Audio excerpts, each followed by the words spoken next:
कैसे आप लोग? आई होप आप लोग अच्छे होंगे। अगर आप मेरे चैनल पर आए गए हो तो चैनल को सब्सक्राइब कर देना, वीडियो को शेयर कर देना और कमेंट करके ज़रूर बताना कि आपको वीडियो कैसी लगी।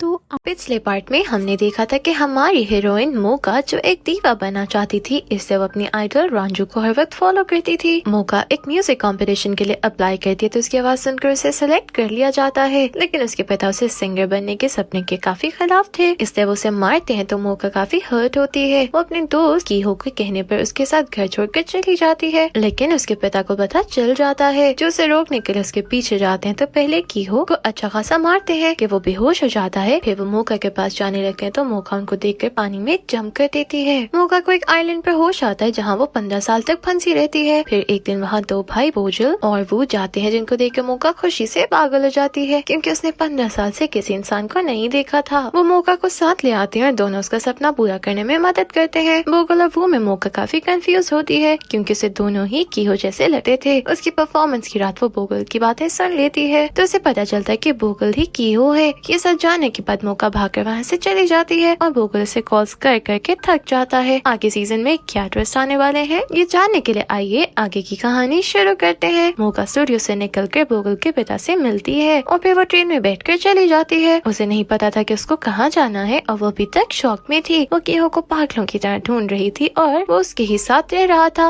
उसे पता तक नहीं चला। बोगल और वो उसके कॉल अटेंड न करने पर उसे ढूंढ रहे थे, लेकिन रात से सुबह हो जाती है फिर भी वो उसे नहीं ढूंढ पाते। उधर मोका खाना खाने एक रेस्टोरेंट जाती है तो वहाँ की मालिक उससे ऑटोग्राफ मांगती है क्योंकि वो परफॉर्मेंस के बाद ही पूरी तरह फेमस हो चुकी थी। तभी बोगल उसके साथ वाली सीट पर आकर बैठ जाता है। मोका उससे पूछती है कि तुमने मुझे कैसे ढूंढा, तो वो उसे बताता है कि तुम एक सेलिब्रिटी बन चुकी हो, इसलिए तुम जहाँ भी जाओ तो लोग तुम्हारी फोटोज बनाकर सोशल मीडिया पर डाल देते हैं। मोका वहाँ से उठकर चली जाती है तो बोगल भी उसके पीछे ही चला जाता है और उसे घर चलने का कहता है। मोका उसे कहते कि वो मेरा घर नहीं है, जिस पर बोगल कहते कि मैं ही कीहो हूँ। मोका कहते कि तुम्हें बोगल ही बने रहना चाहिए, जिस पर बोगल उसे गले लगा लेता है। वो कहते कि मैंने जिस दिन तुम्हें आइलैंड पर ढूंढा उस दिन मुझे अफसोस हुआ कि मैं बोगल के बजाय कीहो बनकर तुमसे नहीं मिल सकता, लेकिन मुझे तुम्हें तुम्हारे जिंदा रहने पर थैंक्स कहना था। वो दोनों एक दूसरे से इतने समय बाद मिलने पर बहुत खुश थे और खुशी से रो रहे थे कि तभी पीछे से वो आता है। वो उनको देखकर वहीं रुक जाता है। यहीं हमें पता चलता है कि बोगल मोका के लिए उस जगह जाकर 15 साल तक इंतजार करता रहा था और अब आखिरकार वो दोनों मिल गए थे, लेकिन मोका अभी तक उससे नाराज थी। वो बोगल से कहती कि मुझे स्टेज पे वापस नहीं जाना, जिस पर बोगल उसे समझाने की कोशिश करती है। वो भी उसे समझाता है लेकिन मोका कुछ भी सुनने को तैयार नहीं थी। उसे किसी भी तरह ना मानता देखकर बोगल उसे कहता है कि मेरी फैमिली क्राइसिस में है, इसलिए तुम्हें हमारी मदद करनी चाहिए, इसलिए तुम्हें स्टेज पे वापस जाना होगा ताकि पैसे कमाकर हमारी मदद कर सको। तभी वहाँ बोगल के पेरेंट्स भी आ जाते हैं तो वो सब लोग पिकनिक मनाते हुए काफी एंजॉय करते हैं और उनको साथ में खुश देखकर वो का दिल चल रहा था। वो लोग पिकनिक के बाद के सबसे अहम काम यानी बर्तन धो रहे थे कि तभी वो उन दोनों से पूछता है कि तुम दोनों एक दूसरे को पसंद करते हो। मोका तो ये सुनकर साफ मना कर देती है, लेकिन बोगल कहता है कि हाँ मैं तो इसे 15 साल से पसंद करता हूँ। बोगल की बात सुनकर पहले से दुखी वो और दुखी हो जाता है और मोका चुप ही रह जाती है क्योंकि अभी उसके पास इस सवाल का कोई जवाब नहीं था। वो की मॉम उससे पूछती है कि तुम मोका को पसंद तो नहीं करते क्योंकि बोगल उसे पसंद करता है। वो बेचारा अपने दिल पर पत्थर रखकर साफ मना कर देता है। उधर बोगल मोका को तैयार होते देखता है तो उसे कहते हैं कि तुम्हें जहाँ भी जाना है मैं छोड़ देता हूँ। रास्ते में वो दोनों खाना खाते हैं, खूब बातें करते हैं। ऐसा लगता था कि 15 सालों ने उन दोनों के रिश्ते पर कोई फर्क नहीं डाला था। वो आज भी पहले दिन की तरह साथ में खुश थे। मोका को उसकी आइडल रांझू की कंपनी से एल्बम बनाने की ऑफर आती है तो वो कहती है कि पहले रांझू के एल्बम सेल होंगे उसके बाद मैं काम करूंगी, जिस पर डायरेक्टर कहता है कि तुम अपना एल्बम नहीं लेकर आए तो कुछ देर बाद लोग तुम्हें भूलने लगेंगे। उधर रांझू के फोन पर लोगों के बहुत सारे मैसेजेस आ रहे थे जो उससे मोका से बात करवाने का कह रहे थे, जिस पर वो गुस्से से फोन बंद कर लेती है। बोगल के पिता को बोगल के बारे में पता चल गया था कि वो ही कीहो है जिसने अपना नाम बदल लिया था। वो उसके लिए एड्रेस देकर चले जाते हैं जो देख के बोगल समझ आता है कि उसके पिता को उसका पता चल गया है। बोगल के पिता जीपीएस के थ्रू बोगल का घर भी ढूंढ लेते हैं, लेकिन तभी बोगल उनसे मिलने आता है और उनसे कहते हैं कि मैं ही कीहो हूँ। बोगल अपने पिता से बात करने लगता है तो पिता उसकी पॉकेट चेक करके उसका फोन निकालता है जिस पर रिकॉर्डिंग ऑन थी। ये देखकर डैड फोन तोड़ देते हैं। बोगल से कहते हैं कि तुम बिल्कुल नहीं बदले। बोगल कहता है कि आप भी नहीं बदले, जिस पर पिता कहते हैं कि तुम 15 साल पहले बिना किसी वजह के मुझे छोड़ गए। बोगल कहते हैं कि आप क्या अब भी मुझे मारेंगे तो उसके पिता उसे मारने लगते हैं। तभी बोगल को मोका की याद आती है। मोका ने उसे बताया था कि उसके पिता ने 20 साल की उम्र में अपना रेस्टोरेंट खोला तो उनको लोग पैसे देने के बजाय पीटने लगते थे। मोका कहती है कि अगर मेरे पिता के साथ इतना बुरा ना हुआ होता तो शायद वो भी मेरे साथ बुरा बर्ताव ना करते और मुझे ना मारते। बोगल अपने पिता से कहता है कि जब मैं भाग गया था आपको अपनी लाइफ गुजारनी चाहिए थी, क्यों अभी भी मेरा पीछा कर रहे हैं। बोगल कहता है कि आपने मेरा और मेरी फैमिली का पीछा नहीं छोड़ा तो मैं आपकी शिकायत कर दूंगा। पिता पूछते हैं कि तुम मेरी क्या शिकायत करोगे, तो बोगल अपनी पॉकेट से उनको एक रिकॉर्डर निकाल कर दिखाता है, वहाँ से चला जाता है। उसके जाने के बाद बोगल के पिता वहाँ पर ही एक कैन उठा लेते हैं जिसपे बोगल के फिंगरप्रिंट्स थे। रांझू ने मोका के कॉन्ट्रैक्ट कैंसिल करवा दिए थे जिस पर मोका काफी दुखी थी। रांझू से कहती है कि तुमसे पहले भी मैंने क्लर्क के पे बहुत मेहनत की लेकिन उसने सिर्फ मेरा नाम यूज किया। मोका काफी दुखी होती है लेकिन वो उसे बिना कुछ कहे चली जाती है। बोगल वो को बुलाता है, उसके सामने ऐसे शो करता है जैसे वो बहुत नशे में है। वो उसे कहता है कि मैंने बहुत पी ली थी इसलिए मैं गिर गया और मेरे घाव आ गए। बोगल वो कोई अपनी फैमिली को ये बताकर परेशान नहीं करना चाहता था कि उसके पिता उससे मिले हैं और उन्होंने बोगल को मारा है। वहीं वो दोनों मोका को देखते हैं जो कुछ लोगों के कहने पर उनके साथ फोटोज बना रही थी, लेकिन वो मोका से कहते हैं कि तुम ज्यादा देर तक मशहूर नहीं रहोगी। उनकी इस बात पर मोका का गुस्सा आ जाता है, वो उनसे लड़ने लगती है। ये देखकर वो और बोगल उसके पास आ जाते हैं। बोगल उन लोगों के सामने जाकर उनसे लड़ने लगता है तो वो चले जाते हैं। तभी मोका उसका फेस देखकर परेशान हो जाती है और इसे पूछने लगती है कि तुम्हारे फेस पे घाव कैसे आए। बोगल उससे भी यही कहता है कि मैं नशे में गिर गया था। वो लोग घर आ जाते हैं तो वो बोगल से पूछते हैं कि सच सच बताओ तुम्हारे घाव कैसे आए क्योंकि तुम ड्रिंक नहीं करते। बोगल उनको सब सच बता देता है तो वो उस पर गुस्सा होता है कि तुम्हें बिना बताए वहाँ नहीं जाना चाहिए था। वो गुस्से से वहाँ से चला जाता है तो बोगल मोका से कहता है कि मुझे बहुत डर लग रहा है, मुझे नहीं पता कि वो आदमी मेरे साथ क्या करेगा। उसे इतना डरा हुआ देखकर मोका उसे कंफर्ट करने के लिए गले लगा लेती है। बोगल के पिता पुलिस स्टेशन जाते हैं, उनको कैन देते हुए कहते हैं कि इसका फिंगरप्रिंट चेक करो, इसने किसी की आइडेंटिटी छुपाई है। मोका रांझू के डायरेक्टर से मिलती है और उसे पूछती है क्या मैं अभी तक आपके ऑफर एक्सेप्ट कर सकती हूँ, तो वो हाँ कहता है, जिस पर मोका उससे मिलने जाती है। ऑफिस वाले उसे कुछ सॉन्ग्स देते हैं जिसमें से मोका को सॉन्ग सेलेक्ट करना था। उसे एक सॉन्ग पसंद आता है तो वो उसके राइटर को मैसेज करती है कि मैं आपका सॉन्ग गाना चाहती हूँ। वो आदमी साफ मना कर देता है तो मोका उसे इसका कारण पूछती है जिस पर वो कहता है कि मुझे आप पसंद नहीं हो। मोका उस सॉन्ग में काफी चेंजिंग करती है जिस आदमी को दिखा कर कहती है कि अगर तुम ये गाना पसंद करो तो मैं ये गाना चाहती हूँ। वो मोका को समझाता है कि ये वो गाना है जो रिजेक्ट हो चुका है, इसलिए तुम इसे मत गाओ। लेकिन मोका उसे कहती है कि तुम मुझे ट्राई करने दो। अब आदमी मान जाता है तो मोका बोगल के साथ प्रैक्टिस करने लगती है। मोका का गाना उस आदमी को भी काफी पसंद आता है जिसने लिखा था और रांझू भी मोका को गाता देखकर काफी खुश थी। बोगल का पिता किसी को बोगल के फिंगरप्रिंट देकर चेक करने का कहता है कि ये फिंगरप्रिंट्स मेरे बेटे के हैं, लेकिन वो कहता है कि नहीं ये उसके नहीं हो सकते। वो कहता है कि उसने किसी और की आइडेंटिटी चोरी की है इसलिए ऐसा हुआ है। वो उस जगह पहुंच जाते हैं जहाँ बोगल रह रहा था। वो मोका बोगल की मॉम के पास थे और उनसे बोगल का पूछ रहे थे। बोगल ने कैमरा लगा रखा था इससे उसे पता चल जाता है। डैड मॉम से पूछ रहे थे कि तुम यहाँ काफी खुश लग रही हो, तो मोका कहते कि आप यहाँ पर क्यों आए हो। बोगल का न्यू डैड पुलिस को अपने बारे में बताना चाहता था कि उसने किसी की आइडेंटिटी चोरी की है।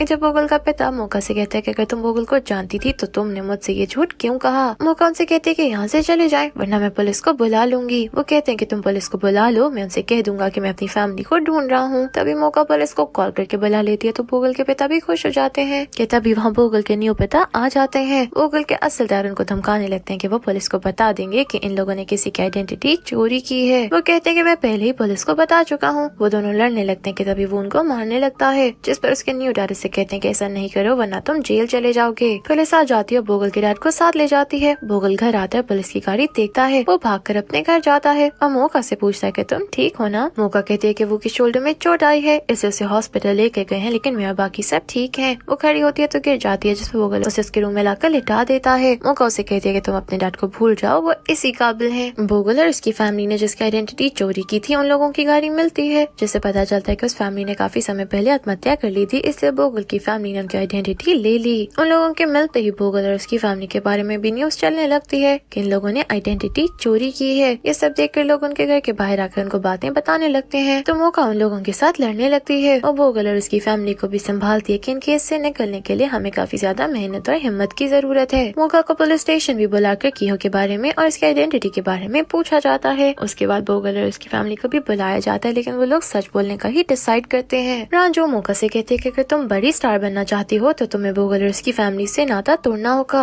वरना तुम्हारे करियर और फ्यूचर पर काफी बुरा असर हो सकता है। उन दोनों की बातें वहीं मौजूद बोगल भी सुन रहा था। मोका रांझू की बातों पर अभी तक सोच में थी तो रांझू से सोचने का मौका देकर चली जाती है। मोका वहाँ से घर आकर अपना सामान पैक कर लेती है और जाने लगती है तो बोगल उसे पूछता है कि तुम जा रही हो। वो कहती है कि मैं अपने ऑटोग्राफ कीमती बनाने के लिए जा रही हूँ। क्योंकि मैं सेल्फिश हूँ और सिर्फ अपना सोच रही हूँ। बोगल उसका बैग लेकर उसके साथ चला जाता है और उसे उस घर में ले आता है जो उसने मोका के लिए लिया था। वो मोका से कहते कि तुम बहुत मेहनत करो और बहुत बड़ी सिंगर बन जाओ, तो बस याद रखना कि तुम्हारे घर में मेरा रूम हमेशा खाली रहेगा। बोगल के जाने के बाद मोका वहीं बैठकर रोने लगती है और तब बोगल अपने घर वालों से कह देता है कि मैंने मोका को यहाँ से दूर भेज दिया है ताकि वो अपने करियर पर ध्यान दे। वो काफी दुखी हो जाता है और अपने पिता से कहता है कि अगर आप मुझे पहले ही बता देते कि मैं क्यों नहीं हूँ तो मैं उससे भूल जाता, लेकिन अब तो मैं उससे प्यार करता हूँ। वो मोका के साथ कांटेक्ट में था तो वो मोका को बताता है कि हमारे डैड को सबसे ज्यादा सजा होगी, लेकिन उनके साथ हमें भी सजा मिल सकती है। बोगल मोका को वू के साथ देखता है तो उसे कहता है कि चलो तुम्हें छोड़ आऊं। वो मोका से कहता है कि हमें जेल हो सकती है, इसलिए तुम हमारे साथ राब्ते में ना रहो वरना तुम भी मुसीबत में आ जाओगी। मोका उसे कहती है कि तुमने कहा था कि मैं तुम्हें पसंद नहीं करती, लेकिन अब मैं तुम्हें बताना चाहती हूँ कि मैं तुम्हें बहुत प्यार करती हूँ। इस बार बोगल उससे कोई जवाब नहीं देता क्योंकि वो नहीं जानता था कि उसका क्या फ्यूचर होगा और उसके साथ क्या होने वाला है। बोगल की फैमिली के केस की फाइनल हियरिंग आ जाती है जिसमें बोगल के असल पिता भी अपना बयान रिकॉर्ड करवाते हैं। बोगल के असल डैड के खिलाफ बहुत से लोग गवाही देते हैं जिससे सबको पता चल जाता है कि वो हमेशा बोगल को मारते थे। केस बोगल और इसकी फैमिली के हक में हो जाता है जिस पे सबसे ज्यादा मोका खुश थी। वो कोर्ट से बाहर उनके लिए खड़ी थी और उसको देख कर वो सब लोग काफी खुश होते हैं। कोर्ट बोगल की फैमिली के हक में फैसला दे देती है क्योंकि उन लोगों की आईडी चुराने की सजा नहीं पता था और अनजाने में उन्होंने बिना किसी को नुकसान पहुंचाए आईडी चोरी की थी, इसे उनको माफ कर दिया जाता है। ये न्यूज़ सुनकर मोका खुशी से बोगल के पास जाती है, भागकर उसके गले लग जाती है, फिर उसे किस करने लगती है। बोगल के न्यू डैड सब पे बहुत खुश थे और इसी खुशी में वो केक खरीद रहे थे। तभी वो वहाँ अपने असल डैड को देखता है और फिर उसे अपने न्यू डैड नजर आते हैं कि वो अचानक से रोड पे गिर जाते हैं और उनकी गर्दन से खून निकल रहा था। बोगल के पिता अपनी फैमिली की पिक्चर देखकर सुसाइड नोट लिख रहे थे कि अब तुम लोगों को सारी जिंदगी मेरे नाम के साथ जीना होगा क्योंकि मैंने तुम लोगों के न्यू डैड को मार दिया है। बोगल वो और उसकी मॉम मोका के साथ हॉस्पिटल थे जहाँ उनके न्यू डैड की हालत काफी खराब थी और उनकी सर्जरी हो रही थी। पुलिस बोगल के पिता को पकड़ने आती है तो उन्होंने बहुत सारी स्लीपिंग पिल्स खाकर आत्महत्या कर ली थी। पुलिस बोगल को उनकी लाश और उनका छोड़ा हुआ नोट दिखाती है। बोगल वो और उसकी मॉम को उनके मरने का कोई दुख नहीं था क्योंकि ऐसे लोगों के मरने पर हर कोई खुशी होता है। बोगल और उसकी फैमिली अपने न्यू डैड के पास आईसीयू में जाकर कह रहे थे कि आप जल्दी जाग जाएं क्योंकि आप भी हमारे डैड हैं। मोका भी उनसे कहती है कि मेरे लिए डैड का मतलब भी बदल गया है। वो कहती है कि मेरे डैड मुझे बहुत मारते थे और जब मैं आइलैंड से वापसी पर आपसे मिली तो पता चला कि डैड कैसा होता है। वो भी सपने में खुद को बोगल की मॉम के साथ देख रहे थे कि मैं हमेशा अनाथ आश्रम में रहा हूँ, इसलिए मैं नहीं जानता था कि फैमिली क्या होती है। तो मेरे लिए फैमिली लाए और मुझे जिंदगी का सही मकसद बताया। इस सपने के खत्म होते ही उनको होश आ जाता है तो सब लोग बहुत खुश होते हैं और उनको घर ले जाते हैं, जिसके बाद डैड अपनी और मॉम की मैरिज रजिस्टर करवाकर बोगल और वो को अडॉप्ट कर लेते हैं। जिसके बाद वो बोगल के पिता की फोटो देखकर कहते हैं आपके पास फैमिली थी जिसके साथ आप खुश रह सकते थे, लेकिन आपने अपने लिए ये चूज ही नहीं किया। मोका सपने में भी खुद को बड़ा सिंगर बने देख रही थी।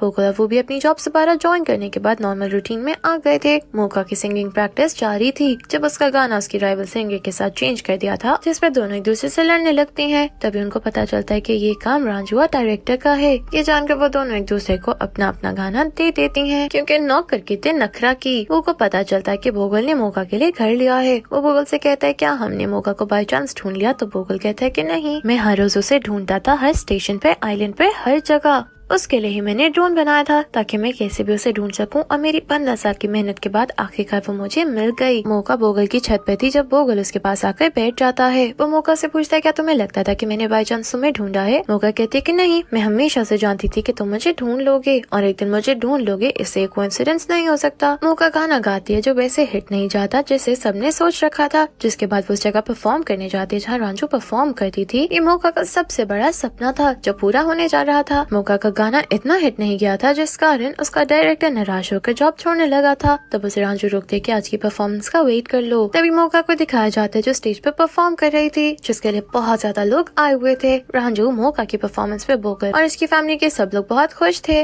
मोका वहाँ परफॉर्म करती है जो सबको बहुत पसंद आता है और यहीं से मोका स्टार सिंगर बन जाती है। एंड फिर हम देखते हैं कि मोका का सपना पूरा हो गया था और वो बोगल की फैमिली के साथ बहुत खुश थी और इसके साथ ही रहती थी। इस हैप्पी एंडिंग के साथ ही हमारा सीजन खत्म हो जाता है। Thank you for watching.